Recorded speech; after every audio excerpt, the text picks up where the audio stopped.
بسم اللہ الرحمن الرحیم۔ السلام علیکم۔ بہان کو اس بات پر سخت حیرت تھی کہ 60,000 عرب منتصرہ کو صرف 60 مسلمانوں نے شکست دے کر بھگا دیا۔ وہ اس بات کو خوب سمجھتا تھا کہ اس کی قوم یعنی رومی عیش و عشرت میں پڑ کر آرام طلب ہو گئے ہیں اور ان کی بہادری کے جوہر جاتے رہے ہیں۔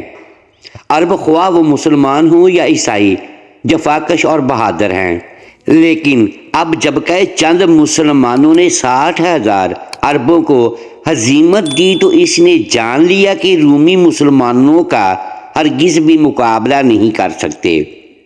چنانچہ اس نے اپنے دل میں یہ طے کر لیا کہ ایک مرتبہ پھر صلح کی کوشش کرنی چاہیے۔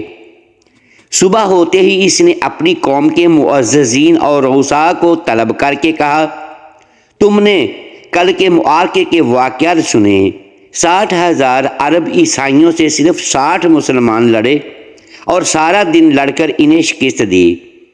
کیا تم میں ان مسلمانوں سے لڑنے کی طاقت ہے؟ جرجیر نے کہا، کیوں نہیں ہے، ہمارے ساتھ 10 لاکھ سے بھی زیادہ لشکر ہے۔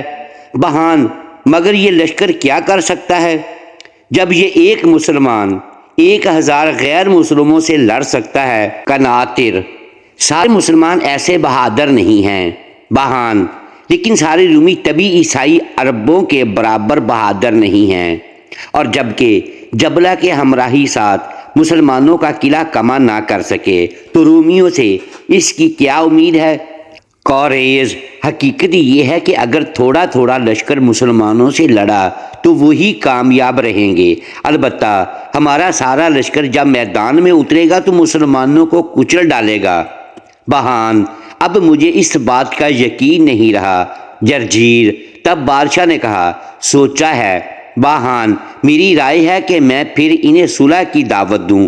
جرجیر، یہ بات مناسب ہے۔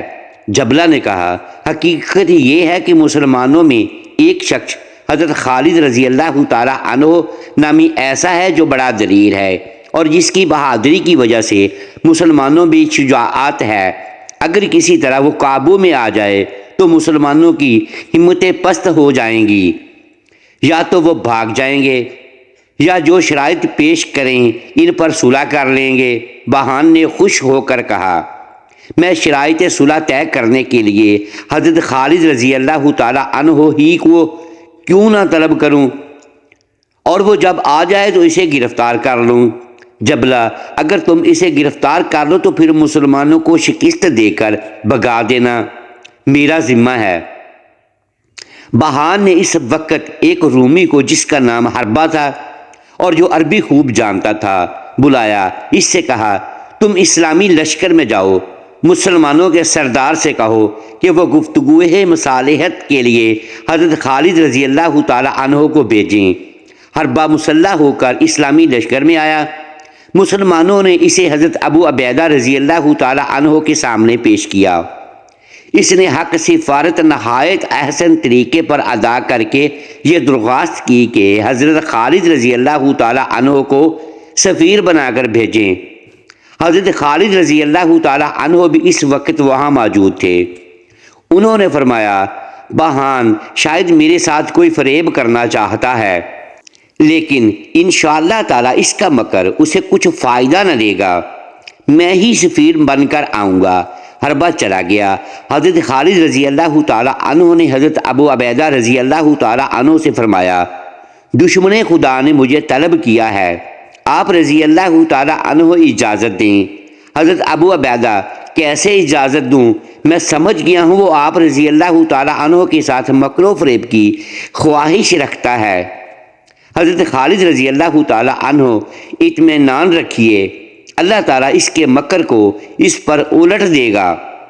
میں خود ہی حضرت زرار رضی اللہ تعالیٰ عنہ وغیرہ کی رہائی کے لیے اس کے پاس جانے کا ارادہ رکھتا تھا، اچھا ہوا اس نے ہی طلب کر لیا۔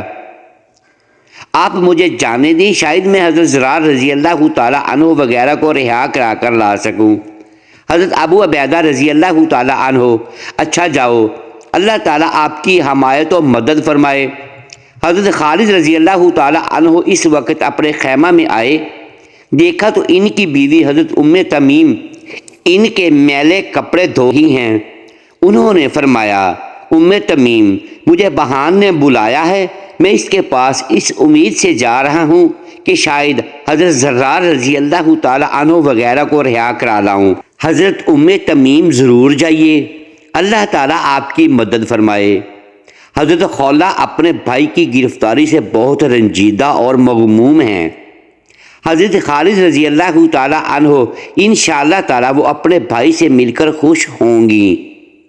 حضرت خالد رضی اللہ تعالیٰ عنہ نے زیرہ بختر پہنی، حجازی موزے پہنے، سر پر سیاہ امامہ شریف باندھا، ڈھال پشت پر لٹکائی، تلوار حمائل کی اور خنجر پیٹی میں اڑسا، پھر نیزہ ہاتھ میں لیا اور خیمہ سے نکل کر اپنے غلام حضرت حمام رضی اللہ تعالیٰ عنہ کو آواز دی۔ حضرت حمام رضی اللہ تعالیٰ عنہ نے آ کر عرض کی، یا سیدی، کیا حکم ہے؟ حضرت خالد رضی اللہ تعالیٰ عنہ، میں بہان کے پاس جا رہا ہوں، آپ بھی چلو۔ حضرت حمام رضی اللہ تعالیٰ عنہ، حکم ہو تو میں بھی مسلح ہو جاؤں؟ حضرت خالد رضی اللہ تعالیٰ عنہ، ضرور، مگر ذرا جلدی کرنا ہوگی۔ حضرت حمام رضی اللہ تعالیٰ عنہ بھی مسلح ہو کر آ گئے۔ حضرت خالد رضی اللہ تعالیٰ عنہ کا لباس جو انہوں نے زیرہ پر پہنا تھا سفید تھا، لیکن حضرت حمام رضی اللہ تعالیٰ عنہ سبز حلہ پہن کر اور سرخ امامہ شریف باندھ کر آئے۔ ان کی تلوار بھی میان میں لٹک رہی تھی اور نیزہ ہاتھ میں، خنجر ویسے بھی ہر عرب کمر میں اڑسے رکھتا تھا۔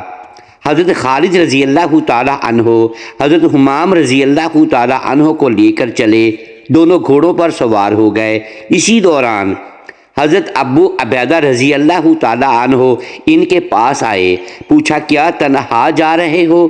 حضرت خالد رضی اللہ تعالیٰ عنہ نے فرمایا، نہیں، حضرت حمام رضی اللہ تعالیٰ عنہ کو ساتھ لے لیا ہے۔ حضرت ابو عبیدہ رضی اللہ تعالیٰ عنہ، آپ دشمنی خدا کے پاس اس کے لشکر کے بیچ میں جا رہے ہیں، ایک مختصر فوج کا دستہ ضرور ساتھ لے لیجئے۔ حضرت خالد رضی اللہ تعالیٰ عنہ، میں اسے ضروری تو نہیں سمجھتا، لیکن آپ کے حکم کو بھی نہیں ٹال سکتا۔ حضرت خالد رضی اللہ تعالیٰ عنہ نے 100 مجاہدین کو ساتھ لیا اور بہان کے لشکر کے قریب پہنچے۔ وہاں انہیں جبلہ ملا جو اپنا ایک دستہ لیے دن میں لشکر کی حفاظت کر رہا تھا۔ اس نے مسلمانوں کو دیکھ کر پوچھا، تم کون لوگ ہو، کیسے آئے ہو؟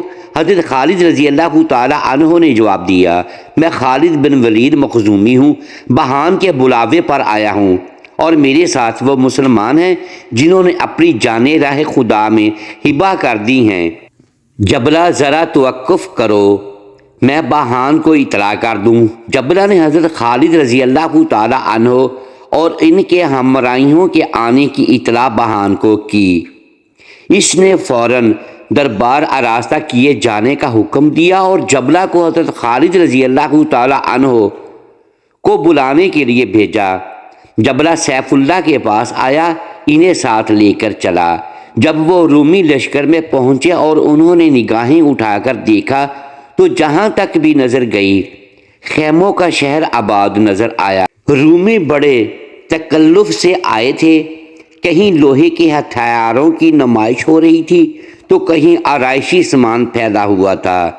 طرح طرح کے خیمے تھے، جگہ جگہ خیموں کے شامیانے کھینچے ہوئے تھے، سپاہی خوشنما وردیاں پہنے ہوئے لوٹ لگا رہے تھے، بعض بیٹھے یا تو گپے ہانک رہے تھے یا شراب پی رہے تھے، کہیں کہیں ناچ گانا ہو رہا تھا۔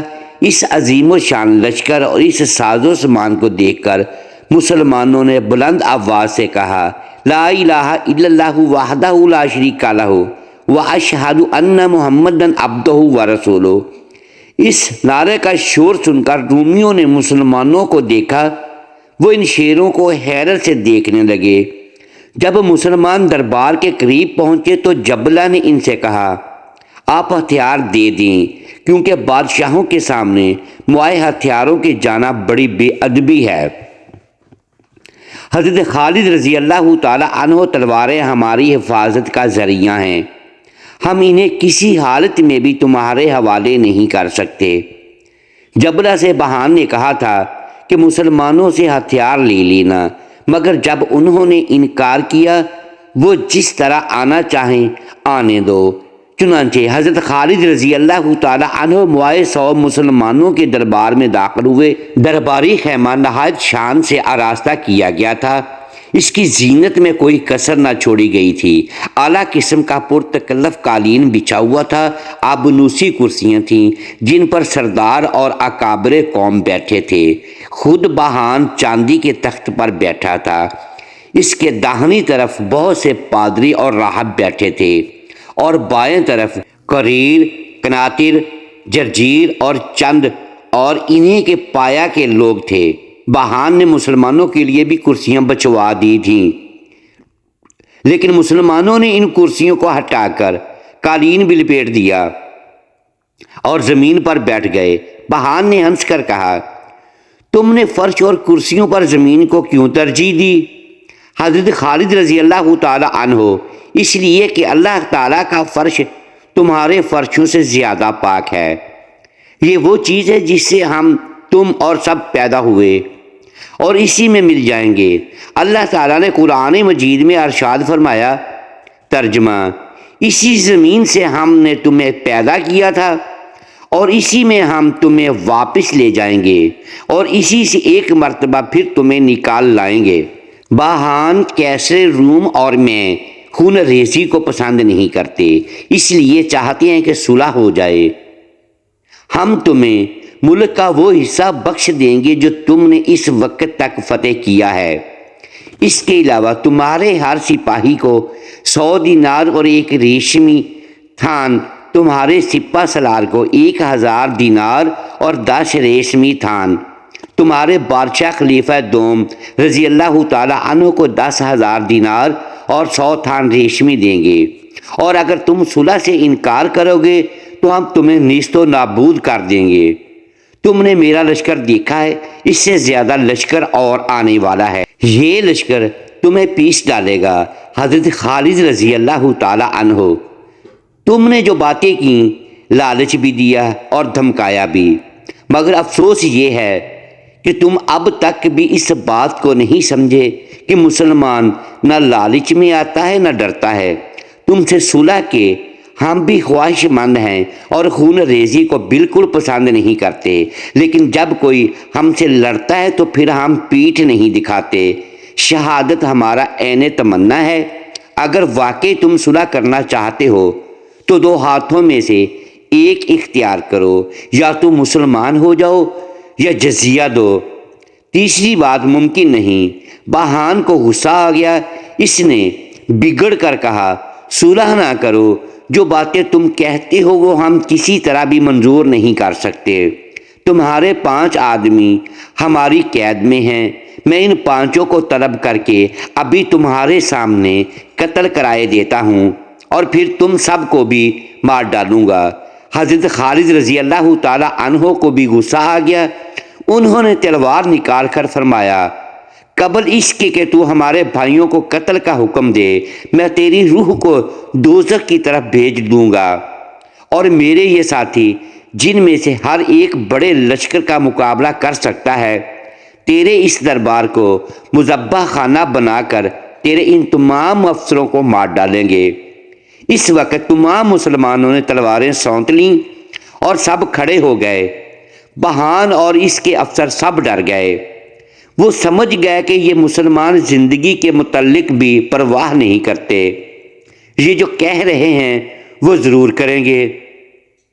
چنانچہ بہان نے حضرت خالد رضی اللہ تعالی عنہ کو نرم کرنے کے لیے کہا، تمہیں جوش اور غصہ آ گیا، تم نے تلواریں نکال لیں، یہ بڑی بے ادبی ہے، لیکن میں رحم دل ہوں، تمہاری اس خطا سے درگزر کرتا ہوں اور تم پر یہ احسان کرتا ہوں کہ تمہارے 5 ساتھیوں کو چھوڑ دیتا ہوں۔ یہ کہہ کر بہان نے حضرت زرار رضی اللہ تعالی عنہ وغیرہ کو لانے کا حکم دیا۔ قیدی وہاں لائے گئے، انہیں آتے ہی اللہ اکبر کا نعرہ لگایا۔ حضرت خالد رضی اللہ تعالی عنہ اور ان کے ساتھیوں نے نعرے کا جواب دیا۔ حضرت زرار رضی اللہ تعالی عنہ وغیرہ بیانیہ وغیرہ انہیں دیکھ کر خوش ہوئے۔ بہان کے حکم پر ان کی بندشیں کاٹ دی گئیں۔ وہ حضرت خالد بھی ان کے پاس آئے، سب نے ایک دوسرے کو سلام کیا۔ حضرت خالد رضی اللہ تعالی عنہ ان قیدیوں کو رہا کرا کر دربار سے باہر نکلے، سب گھوڑوں پر سوار ہوئے۔ حضرت زرار رضی اللہ تعالی عنہ اور ان کے ساتھیوں کے لیے بہان نے گھوڑے دیے، وہ بھی گھوڑوں پر سوار ہوئے اور سب باتیں کرتے ہوئے اسلامی لشکر کی طرف روانہ ہوئے۔ محترم ناظرین، امید ہے آج کی یہ ویڈیو آپ کو پسند آئی ہوگی۔ ناظرین گرامی، اگر اس ویڈیو میں دانستہ یا دیدہ دانستہ الفاظ کی درستگی ہم نہیں کر پائے تو ہم آپ سے معذرت خواہ ہیں اور اللہ کے حضور معافی کے طلبگار ہیں۔ محترم ساتھیوں، ویڈیو کو لائک کیجیے اور اپنے اس چینل کو سبسکرائب لازمی کیجیے اور بیل آئیکن پریس کر دیں تاکہ ہر نئی آنے والی ویڈیو آپ تک بروقت پہنچ سکے اور ہماری حوصلہ افزائی ہوتی رہے۔ شکریہ۔ اللہ حافظ۔